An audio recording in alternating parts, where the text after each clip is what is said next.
What's up, guys? It's Zero Jenkins 13. So today I'm playing a game on Thrashball. We're playing Team Deathmatch, and this is a game where I was going in solo, and my teammates weren't the best. They were alright. They were good skill-wise, I think, like gun skill, but they didn't really get the strategy of the game very much. So I'm going to go over this game, what good things and bad things happen, and I'll tell you right now, we do end up losing this game.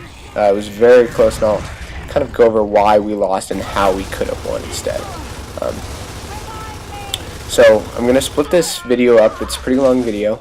I'm going to split it up into 3 parts, one for each round. So this is part 1, obviously. So anyway, guys, going to the gameplay off the start on Thrashball, it's really important to get top control. This map has such a power position up top. And although grenades and the torque bow are good, unless you have a really great player with either of those weapons, it's not going to be near as powerful as the top control. When Digger spawns, it's not even worth going down really at all.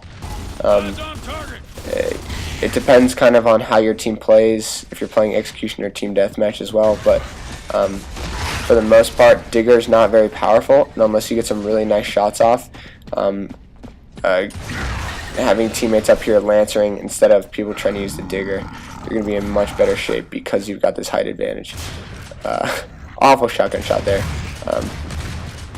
And then I get either 2-on-1 or 3-on-1 there. I think it was 2-on-1. Yes, it was. I've got a teammate right in the middle there. I thought he was still kind of up top to support me. If you go up top, it's fine if you go in that middle area where the Mulcher and the Mortar spawn, but you just need to be careful when enemies do eventually push you. Right there I got kind of stuck on the wall. That was just some bad movement on my part. Should have stayed alive. I just made a mistake there.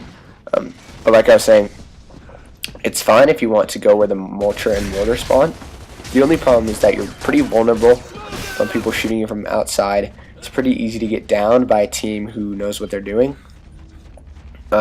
Also, if you get pushed from the sides, if the other team starts coming up the stairs, it's really hard because they can easily trap you and you can't help your teammates who are behind the counters. So just be really careful when you're on that spot. And I would really only recommend going there if your team is communicating pretty well. Otherwise, if you're trying to hold the top here, stay behind the counters. It's a really good spot. So right here I've got 2 teammates kind of pushing in, so I'm trying to put Lancer Fire on both guys and try and help them out.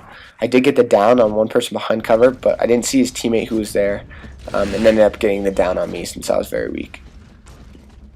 So it's 3 spawns to 7 left.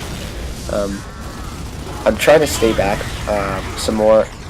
We don't have very many spawns to work with, so I'm going to be trying to be as passive as possible. Still want to put in good damage, but I don't want to be pushing up and putting myself in bad situations where I can die since we don't have those spawns left. So I see my teammate die up top. I know all these guys are up top, but the guys who are spawning for some reason aren't going up the stairs. They're kind of going to the middle. So I'm trying to put shots on this guy who's at the mortar. Like I said, it's very vulnerable and it's easy to put shots on from where I am. My teammate is in that little side staircase by the debris, putting shots on as well. We do get a man advantage after we kill that guy in the middle, and then our team decides to push up. It's kind of hard because none of these guys have mics, so it's hard to communicate, but we do end up retaking the top, and we're back in the power position, and it's a tie game now, 2-2 spawns. So they're pushing up the right side. Just trying to be very careful here.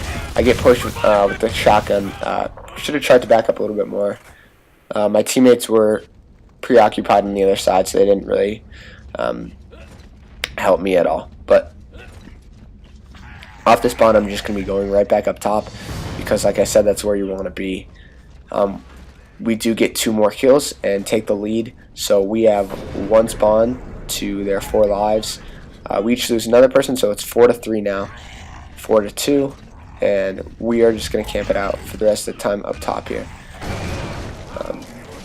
They've got 1 person or 2 people trapped by their bench over there, and we do clean up those 2 kills for the win.